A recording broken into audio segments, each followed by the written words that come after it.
आजचा माझा प्रश्न आहे, मराठीसाठी आरपारची लढाई आवश्यक आहे का?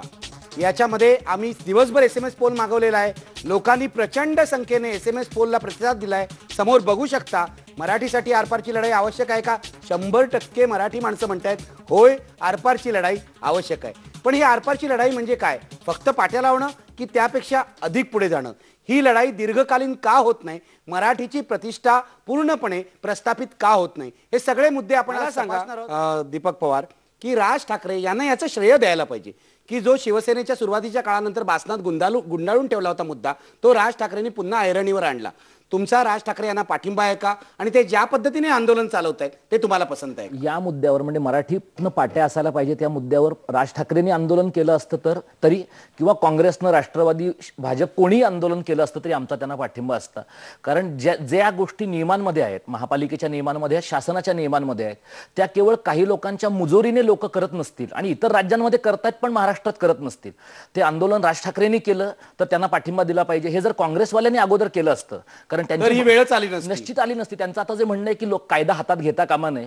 40 वर्ष तुमच्या हातात जेव्हा कायदा होता तेव्हा जर तुम्ही तो नीट हातात घेतला असतात तर ह्यांच्यावर कायदा हातात घेत. तुम्हाला असं वाटतं जे व्यापारी ऐकत नाहीत, मराठीचा मान राखत नाहीत, त्यांना 4 थपडाच मारले पाहिजेत? नाही, कसं आहे बघा, त्या दिवशी ज्या प्रसंगाच्या संदर्भात आपण बोलतात त्या दिवशीच्या सभांमध्ये सुद्धा जे लोक आले होते, व्यापाऱ्यांनी त्यांची सभा घ्यायला पाहिजे, त्यांना तो लोकशाही अधिकार आहे.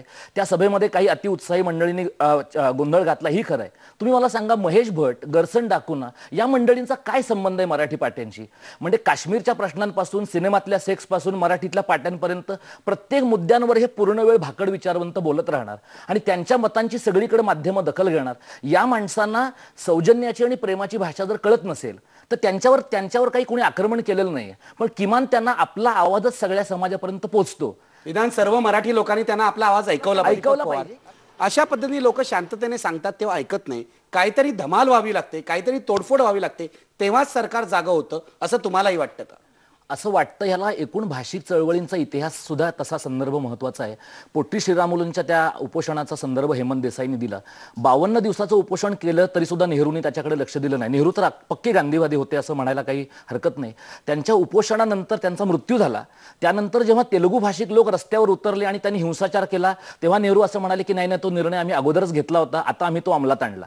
म्हणजे भाषिक आंदोलनांच्या बाबतीमध्ये लोकांची सहनशीलता संपेपर्यंत जर शासन व्यवस्था काहीच काम करत नसेल, म्हणजे अगदी आत्ताच्या तुम्ही राज ठाकरेंच्या किंवा आधीच्या शिवसेनेच्या आंदोलनांचा जरी विचार केलात तर जे लोक सत्तेवर होते त्यांनी जर त्या क्षणाच्या लोकांच्या भाषिक अस्मिता नीट जपल्या असत्या आणि त्याचं वर्धन करण्याचा प्रयत्न केला असता तर शिवसेनाही एवढी वाढली नसती आणि आज काँग्रेसच्या पोटात जो गोळा आलाय राज ठाकरेंना श्रेय मिळाल्यामुळे तीही वेळ त्यांनी स्वतःवर येऊ दिली नसती. आरपारची लढाई करणं आवश्यक आहे का? आणि ती कशी असावी, कसं जायला पाहिजे? तुम्ही आरपारची लढाई असं म्हटलं, मी असं म्हणेन की आरपारच्या अनेक लढाया आवश्यक आहेत आणि त्या अनेक पातळ्यांवर. म्हणजे प्रतिकात्मक प्रश्नांच्या बाबतीमध्ये तर आपण लढलं पाहिजे, पण जे कळीचे प्रश्न आहेत, म्हणजे न्यायालयीन मराठीचा प्रश्न तुम्ही धरा की तामिळनाडू सारखं राज्य, तामिळ ही तिथल्या उच्च न्यायालयाची प्राधिकृत भाषा व्हावी म्हणून 300 कोटी रुपयांची तरतूद करतं आणि आपल्याकडे मात्र ती मुंबई उच्च न्यायालयाची भाषा व्हावी का नाही ह्याच्यासाठी गेली अनेक वर्ष उच्च न्यायालय सरकारकडे आणि सरकार उच्च न्यायालयाकडे असं टोलवाटोलवी करतंय.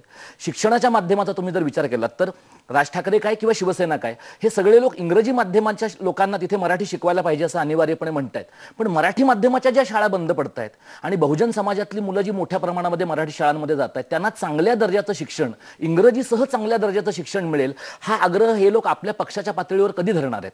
म्हणजे तुमचं असं म्हणणं आहे की मराठी माणसाने इंग्रजी शिकलं पाहिजे, पण मराठी सुद्धा अस्खलित, स्पष्ट आणि शुद्ध बोलायला, आणि हे शिकलंच पाहिजे. याचं कारण ह्याच्या मागे यशपाल कमिटी सारखा केंद्र सरकारनं नेमलेल्या समितीचा अहवाल आहे. त्यांनी असं म्हटलं की इंग्रजी शिकणं आणि इंग्रजी माध्यमातून शिकणं ह्या पूर्ण वेगळ्या गोष्टी आहेत. मला असं वाटतं की कुठेतरी आपल्याकडे भाषेसाठी बोलणारे जे राजकीय पक्ष आहेत त्यांनी या प्रतिकात्मक प्रश्नांवर जरूर भांडलं पाहिजे, पण त्याच्या पलीकडे जाऊन जे कळीचे प्रश्न आहेत त्या कळीच्या प्रश्नांकडे त्यांनी विचार केला पाहिजे. युनिकोड सारखी एक संगणक प्रणाली जी आली आहे तिचा प्रसार करण्यासाठी गेली अनेक काळ लोक प्रयत्न करतात. आम्ही त्यांच्यापैकी एक आहोत. शासनाच्या पातळीवर जर युनिकोडाचा वापर झाला तर मोठ्या प्रमाणात शासनाच्या कामाचं संगणकीकरण होईल आणि पारदर्शक व्यवहार होईल. दीपक, ही सगळी कामं आपण लावून धरूया. मला असं वाटतं मराठीच्या भल्यासाठी जे करायचंय, IBN लोकमत हे तुमचं व्यासपीठ आहे.